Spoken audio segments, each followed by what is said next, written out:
నమస్కారం, welcome to I dream. ధర్మ మార్గం కార్యక్రమానికి స్వాగతం. నేను మీ విజిత.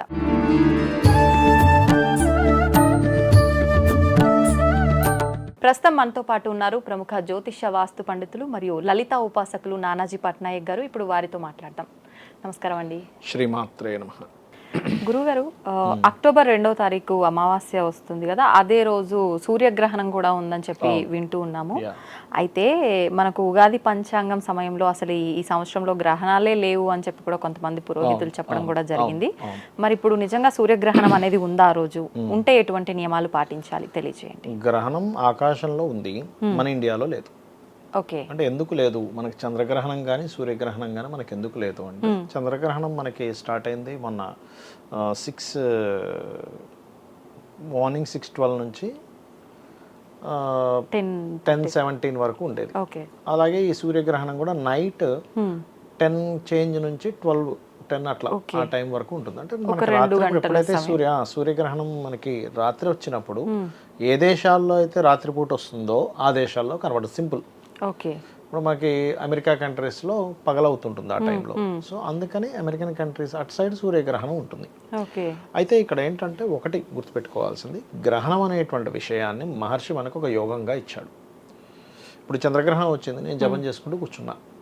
ఆ 2 hours 2.5 hours చక్కగా జపం చేసుకున్నా.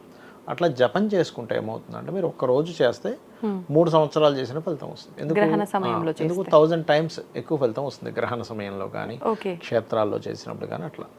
సో 1000 times అంటే ఏంటి? 3 సంవత్సరాల నుంచి మంచిగా, అంతే కదా. సో దీనివల్ల ఏమవుతుందంటే, మనం పూర్వజన్మలో చేసినటువంటి పాప కర్మ చేత మనం ఏదైతే మనం ఒక ప్రయత్నం చేసేటప్పుడు ఆగుతుందో ఆ ప్రయత్నం ఫలిస్తుంది.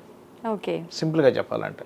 ఓకే, సో అందుకని మహర్షి మనకి గ్రహణ సమయంలో రవిచంద్రులు ఒకే ఈక్వల్ దీంట్లో ఉంటారు, అండ్ నోట్స్ కూడా ఈక్వల్ దాంట్లోకి వస్తాయి. ఒకే సరళ రేఖలోకి రావడం వల్ల పట్టు ఎక్కువగా ఉంటుంది, మనసు ఆత్మ. ఇంకోటి ఏంటంటే, రవి మనకి చాంటింగ్కి కారకుడు. మనం ఏదైనా ఒక చాంటింగ్ చేస్తున్నామంటే రవి బలం ఎక్కువగా ఉంటే బాగా చాంటింగ్ చేయగలుగుతాం, తొందరగా కనెక్ట్ అవ్వగలుగుతాం, 5th లార్డ్ ఉంటే కనుక. అట్లా సూర్య చంద్ర గ్రహణాల సమయంలో గ్రహణాన్ని సమయంలో చేసినట్లయితే మంత్రబలం బాగా పెరిగి ఫలితం ఎక్కువగా వస్తుంది.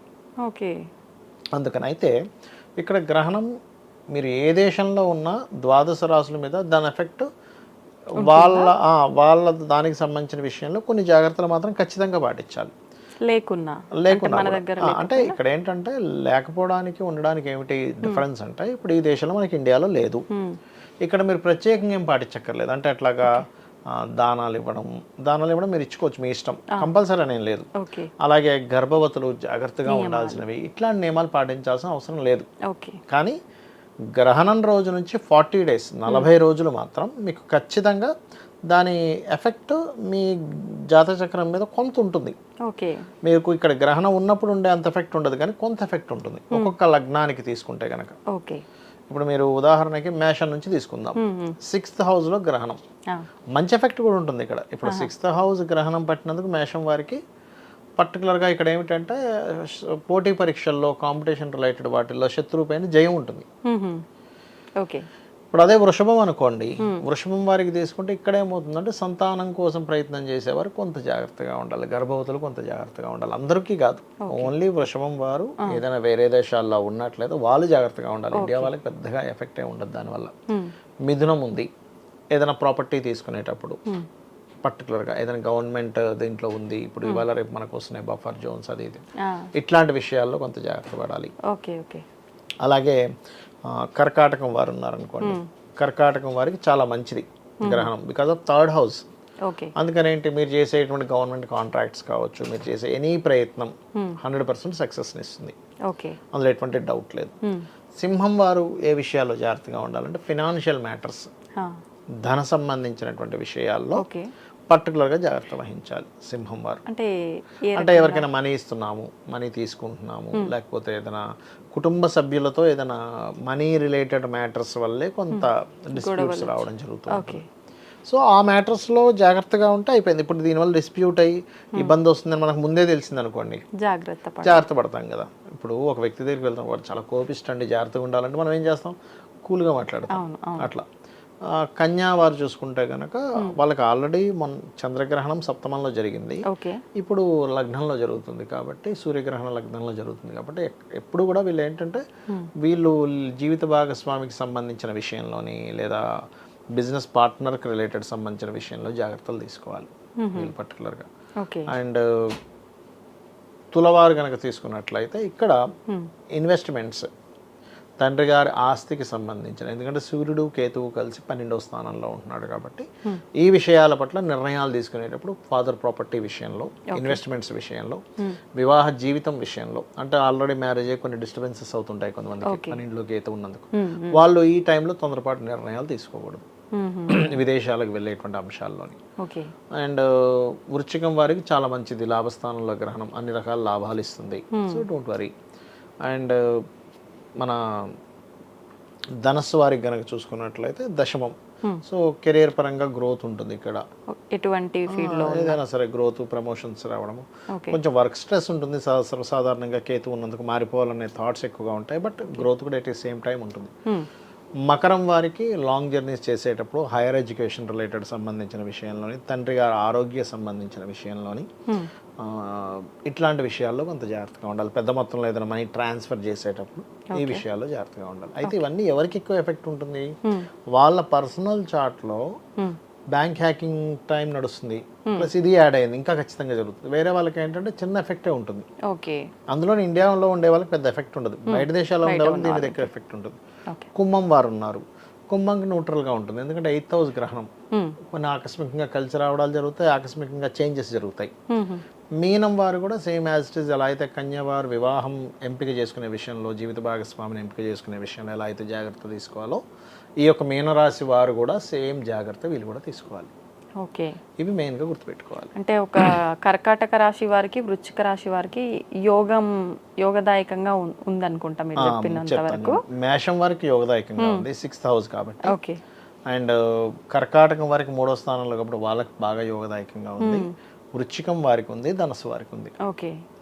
కుంభం వారికి న్యూట్రల్గా ఉంది, మిగతా వారికి కొంత జాగ్రత్త తీసుకోవాలి. మరి ఎక్కువ ప్రభావం ఎవరికి ఎక్కువగా ఉంటుంది బయట దేశాల్లో ఉంటే కనుక, ఇది కన్యా రాశిలో పడుతుంది కాబట్టి కన్యా, వృషభము, వృషభం వారికి కూడా పెద్దగా ఎఫెక్ట్ ఏమి ఉండదు, కొంత ఉంటుంది వృషభం వారికి, పంచమం కదా సంతానం విషయంలో అని చెప్పాను కదా. సో కన్యా, వృషభము అండ్ మకరం కేర్ఫుల్గా ఉండాలి. అండ్ అలాగే కొంతవరకు సింహము అండ్ తులవారు కూడా కొంత కేర్ఫుల్గా ఉండాలి. ఎందుకంటే సింహానికి ఏమో ధనము, కన్యారాశిలో వాళ్ళకే ఇది పడుతుంది కాబట్టి తెలియని థాట్స్ రకరకాలు అయిపోతుంటాయి, అది ఎట్లా అంటే తెలియని వైరాగ్యం వస్తుంటుంది కన్యవారికి. తులరాశి వారికి ఏంటంటే ఇన్వెస్ట్మెంట్స్ అనవసరంగా ఎక్కువ చేస్తున్నాం అనేటువంటి ఫీలింగ్ ఎక్కువగా ఉంటుంటుంది. బట్ కర్కాటకం ఈజ్ గుడ్, 3లో గ్రహణం కాబట్టి ధైర్యంగా కొన్ని పనులు చేసి స్పిరిచువల్గా వెళ్ళి వాళ్ళు ఇబ్బంది పడకుండా ఉంటారు. మళ్ళీ ఇప్పుడు ఇది ఆడవారికి మగవారికి సపరేట్ గా వర్తిస్తుంది అంటారా? ఏముండదు, ఎవరికైనా సేమ్ వాళ్ళ స్థితిగతులను బట్టి. ఇప్పుడు ఎగ్జాంపుల్ స్త్రీలకి పురుషులకి అని మాట్లాడారు కాబట్టి చెప్తున్నాను. ఎట్లా అంటే ఎక్కువగా స్త్రీలకి మనసు మీద ఎక్కువ ఎఫెక్ట్ ఉంటుంటుంది, పురుషులకి ఏంటంటే కెరీర్ మీద ఎఫెక్ట్ ఎక్కువ చేస్తూ ఉంటుంది. Okay okay. మొత్తానికి మన దగ్గర లేకపోయినా విదేశాల్లో ఉన్న ఆ ప్రభావం ఈ రాశుల వాళ్ళకి కొంతమందికి యోగంగా, కొంతమందికి ప్రభావం చూపించే అవకాశం ఉంది. ఎవరైనా కానీ మంత్రం గనక చేసుకోగలిగితే ఏ దానికి ఆ దానికి, ఇప్పుడు జాబ్ ప్రాబ్లం ఉంది అనుకోండి, అమ్మవారి మంత్రం ఓం మాణిక్య మకుటాకార జానుద్వయ విరాజితాయ నమః. అప్పులు ఎక్కువగా ఉన్నాయండి, చాలా లోన్స్ ఉన్నాయి, ఓం అపర్ణాయ నమః. లేదు మెంటల్లీ చాలా ఇబ్బంది పడుతున్నాను, ఓం అష్టమి చంద్ర విభ్రాజ దళిక స్థల శోభితాయ నమః. లేనట్లయితే ఓం మనస్వినియే నమః చేసుకోవచ్చు. అలా కాదు నాకు ఫైనాన్షియల్లీ చాలా వీక్గా ఉన్నాను, నాకు ఫైనాన్స్ కావాలనుకుంటే ఓం సంపత్కరీ సమారూఢ సింధుర వ్రజ సేవితాయ నమః. ఓకే, అలా ఎవరి సమస్యకు తగ్గట్టు వాళ్ళు ఒక మంత్రం చేసుకుంటే సరిపోతుంది. మామూలుగా మనం గ్రహణ సమయంలో దానాలు ఇవ్వాలనుకునే వాళ్ళు ఇవ్వచ్చు అన్నారు కదా, ఇవ్వాలనుకుంటే ఎటువంటి దానం ఇస్తే బాగుంటుంది? బియ్యము, గోధుమలు, మినుములు, ఉలవలు దానము, రవి చంద్ర ప్రతిమలు, నాగపడిగ చిన్న దొరుకుతుంది మనకి పూజ సామాగ్రి స్టోర్స్లో, అండ్ రాగి గిన్నె, దాని మీద కొంత నెయ్యి, దీపంగా నెయ్యి, స్వచ్ఛమైన ఆవు నెయ్యి, అండ్ ఇంకేదైనా పప్పు కూడా కలిపి ఇవ్వచ్చు. వీటిని దానంగా ఇవ్వాలి. ఓకే, అంటే అక్కడ ఉన్న వాళ్ళైనా ఇక్కడ ఉన్న వాళ్ళైనా విదేశాల్లో అయినా ఇక్కడైనా ఇప్పుడు ఎగ్జాంపుల్ విదేశాల్లో ఉన్నారు, వాళ్ళు ఇచ్చుకోలేరు, ఇక్కడ వాళ్ళ తల్లిదండ్రులు ఉంటారు, వాళ్ళు ఇవ్వచ్చు, వాళ్ళ పేరు మీద వెళ్ళిపోవచ్చు హ్యాపీగా. ఓకే, అది ఫలితం ఉంటుందా వాళ్ళ పేరు మీద వెళ్ళిస్తే సమానమైన ఫలితం? ఓకే, ఖచ్చితంగా ఉంటుంది. అంటే వాళ్ళ గోత్రనామాలు చెప్తున్నారుగా. ఓకే ఓకే అండి, సంతోషం అండి, ధన్యవాదాలు. శ్రీమాత్రే నమః.